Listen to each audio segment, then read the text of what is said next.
Hello students, welcome to my channel. So this is the channel that I have made for the students of economics of class 11th and 12th.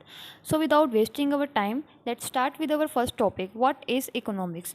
So before going to this point, हम पहले discuss कर लेते हैं कि जैसे हम सब जानते हैं कि ह्यूमन की जो वांट्स हैं वो अनलिमिटेड है। ह्यूमन की जो वांट्स हैं वो अनलिमिटेड है, मतलब उनकी जो नीड्स हैं वो कभी ख़त्म नहीं हो सकती।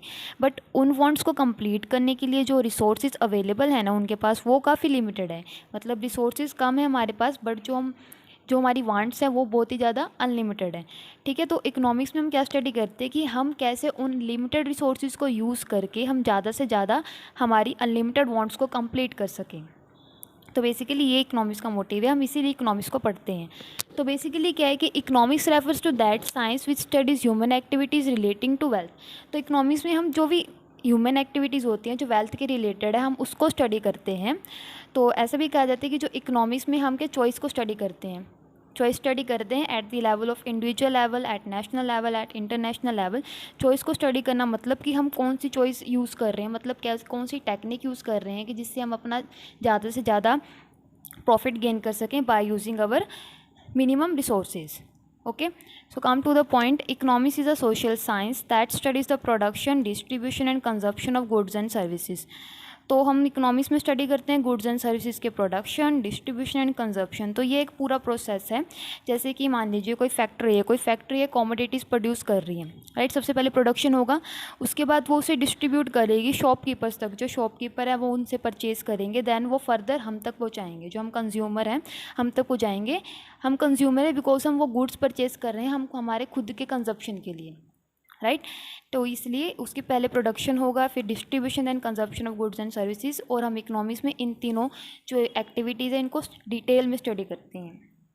So next point is, economics is a science that studies for the purpose of achieving maximum satisfaction of wants and increasing of welfare as well as economic growth of those activities which are concerned with efficient consumption, production, exchange and distribution of scarce means having alternative uses। तो जैसे कि हमने पहले भी discuss किया था कि इसमें क्या होता है कि हम जो इकोनॉमिक्स में हम क्या किस चीज़ की स्टडी करते हैं, मेन पर्पज़ यही है उसका कि हम मैक्सिमम सेटिस्फैक्शन गेन कर सकें by using our limited resources, right. तो इसमें क्या होगा कि जैसे हम अपनी मैक्सिमम सेटिस्फैक्शन गेन कर रहे हैं, उससे क्या हो हमारा जो वेलफेयर है वो भी इंक्रीज़ हो साथ के साथ, जिससे इकोनॉमिक ग्रोथ होगी। और इकोनॉमिक ग्रोथ में इकोनॉमिक ग्रोथ के लिए कौन कौन सी एक्टिविटीज़ को, मतलब उनमें भी ग्रोथ होनी चाहिए। इकोनॉमिक एक्टिविटीज़ हैं like consumption, production, exchange and distribution, ये सभी इकोनॉमिक एक्टिविटीज़ हैं। ठीक है, तो इनमें भी इंक्रीज़ होना चाहिए और जो हमारे जो अल्टरनेटिव यूजेस हैं हम उसे अच्छे से यूज़ कर सकें। So, economics in English language has its origin in two Greek words, okios which means household and nemein which means management। तो इकोनॉमिक्स है जो इंग्लिश लैंग्वेज के एक वर्ड है हम जानते हैं, जो कि ग्रीक लैंग्वेज के वर्ड से डिराइव किया गया है, जो कि दो वर्ड से मिलकर बना है, ओकियोस एंड निमेन। जिसमें ओकियोस का मतलब है हाउस होल्ड एंड निमेन का मतलब है मैनेजमेंट। तो बेसिकली हाउस होल्ड का मतलब होता है एक फैमिली, एक सिंगल यूनिट। ठीक है, तो उसमें हम स्टडी करते हैं मैनेजमेंट ऑफ हाउस होल्ड की। ओके, तो in different periods different economist have given different definitions of economics.